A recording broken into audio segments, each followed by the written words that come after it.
the name of the Father, the Son, the Holy Spirit, one God, Amen. The year, the Coptic year,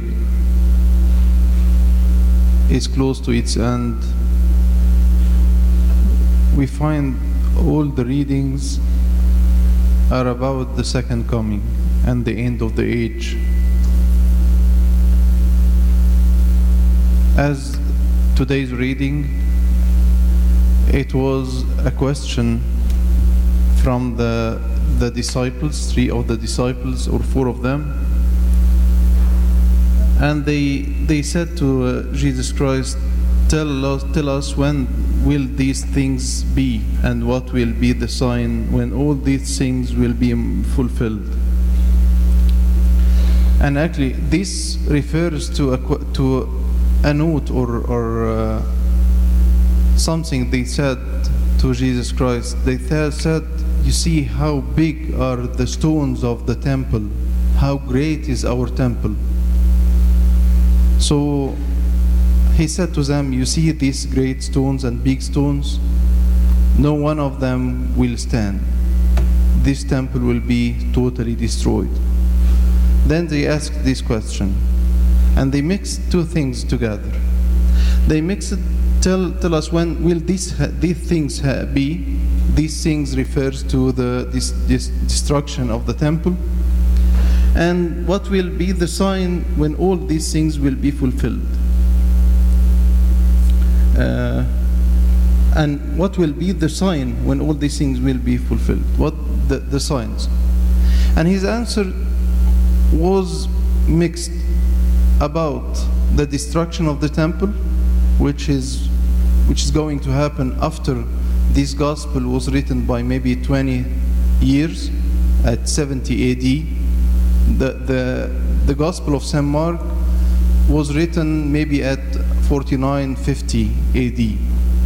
And the destruction of the temple took place at about 70 AD.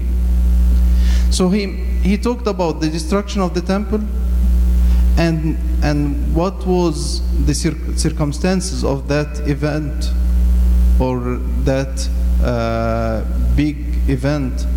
It was very terrible for the Jewish people, and it was like a small example of what's going to happen at the end of the age. What concerns us is thinking about the end. Before starting talking about that, I want to bring an example from our daily life. When we are going somewhere and we don't know the way to that place, and because the States is very big, mostly we don't know many of the places we are going to, especially I'm new in here. So we use the GPS. And before going out of the driveway of your house, you put the address you are going to. Because the address, which might be miles, tens of miles, hundreds of miles from your house, you put the address before you start to move from your driveway, because this address, this goal, this target, which is, as I said, maybe far away from your house by hundreds of miles, it tells how you're going to take the turn from your driveway, whether right or left. I mean, the target, which is 100 miles or hundreds of miles from your home, it tells you you're going to take right or left from your driveway, from the very beginning of the trip. So it's good to see the end. It's good to see the end, because it tells how you're going to go and where you're going to go. Again, I'll go with the example of the GPS. Inside your, or while you are in your trip, you have done a wrong turn, and you found the GPS start to recalculate your route, to recalculate and wait some time, and then it tells you how again to correct the wrong turn and to go back in your way to the target or to the goal you set or the address you put on the GPS. So it's all about how to see where to go. To see or to know where to go, you should be always looking to the end. That's why Jesus said to us at the end of this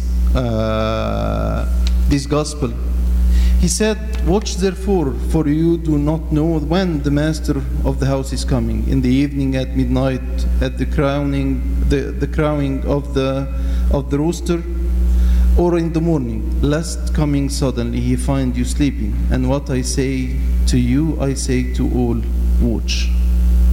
So we need to reach our goal, to reach our joyful end.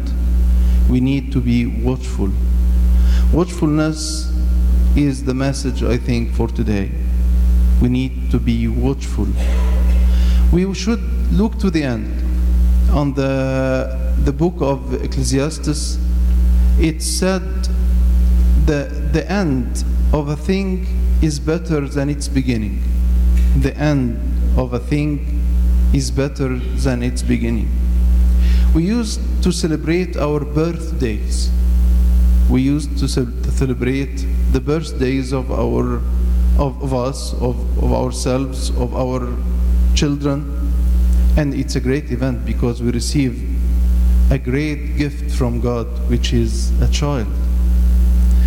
But the church is teaching us, I'm not saying that we shouldn't make birthday celebrations, but I'm saying that the church is doing something else.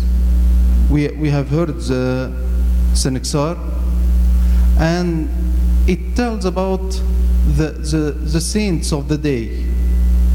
And all the celebration, it's about the end of life, whether they were martyred or they are reposed, that we are talking about the end. Because the end is the one which tells that the life I lived is a joyful life or not. It might be sorrowful life, but if I stayed fast to God and abide in God all my life, the end will be joyful, even though the whole life might be sorrowful. Many people, they suffered most of their lives, or maybe all of it, but this doesn't count. Which counts is the end. I don't say that we are not giving importance for our life here in the earth, but I say that the biggest or the most important thing in it, how it's going to end. And when we are talking about the end, we are not talking about the end of our lives, which we don't know when it will be, and sometimes we think it will be very far away, but we are not thinking when our life is going to end, but we are thinking how I'm going to live today, so when my end of life will come, it will be joyful. I've heard a story from Abuna Tadros about a woman. I don't know if I told you this story or not before, but a woman, she was at the end stage of cancer, and she called Abuna and asked her husband to be with them, and she took from her husband a promise in front of Abuna that he shouldn't cry for her. He should, and at the day of his funeral, he should wear the garments or the vestments he had on the day of their weddings, on the day of their wedding, because she considered the day of her death is the day of her wedding to the heavenly bridegroom. That's how the people, or the spiritual people, look to their end. I'm not talking about just the end of life, but I'm talking about today. How I'm living today to reach a good end. And actually, that's not just spiritually. That's very good, even practically. If I'm setting before me a goal and I see it very clear, like a good student, a student who is looking for a bright future, he is setting the goal of having good grades, to have a good job. And he works from the very beginning of the school year. And he works very hard. And he makes plans. He looked to the book, how thick it is, and he divided along the way, and he leaves maybe sometime at the end of the year to make some revisions. That's how we used to study. That's for a good student who is faithful for his success and his future, who is keen for his future. So that's how we should think of it. So we look to the end. We look to the end. We look to the weekend. The weekend is rest. We look to the weekend. We are looking for the weekend, especially if it is a long weekend like that one. We go to a trip because we have rest. So the true rest, or the full rest, or the complete rest, that's the rest which we'll have in the kingdom of heaven. And we live today to have that rest. This doesn't mean, again and again, when we talk about heaven, people always go to the other extreme.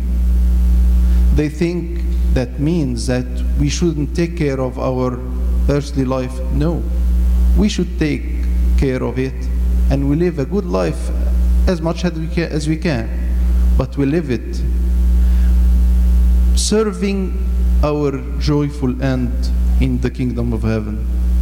That's why we look to the end, that it is a hope. Let's go back to the student.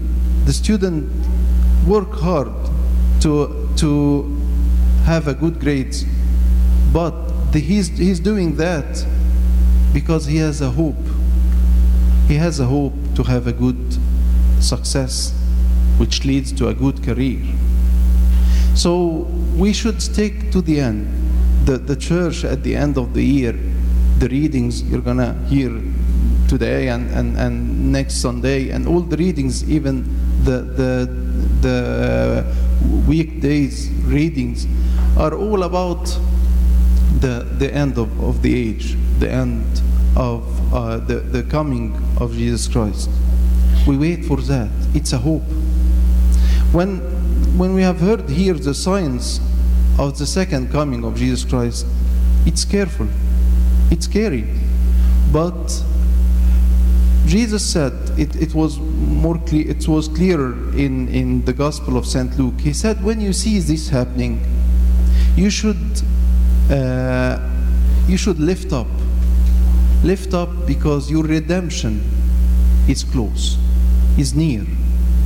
When you see these scary signs of the second coming, don't be afraid.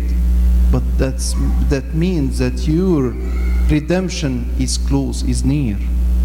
That's how we look to the end. Not just because many people, one of the very common issues, people are talking about the end of the age. I have on the 40 days after the ordination of Abuna Bshoy Kamil, he wrote in his notes that he received one of the bishops, and they talked about the second coming of Jesus Christ on 1968. That was in 1959. And then there was people saying it will be 1997. I've heard it from a relative of one of my relatives. She was always saying the end of the age will be, I was a child and I heard that so many times, the end of the age will be in 1997. And she died in 1993 and 1997 passed without the end came. And there was people saying 2001, and there was a movie saying 2012. I think you have seen that too. But I mean, we are not looking for that, and no one knows the day. The end of the age is my end, and the end I'm looking for is the end of today. How I'm gonna live a good day today? I live with God. I live a life that is pleasing to Him, and that's how the days are not wasted, but actually are saved for my joyful end, or for my being in the heaven, or the kingdom of heaven. Glory be to God forever. Amen.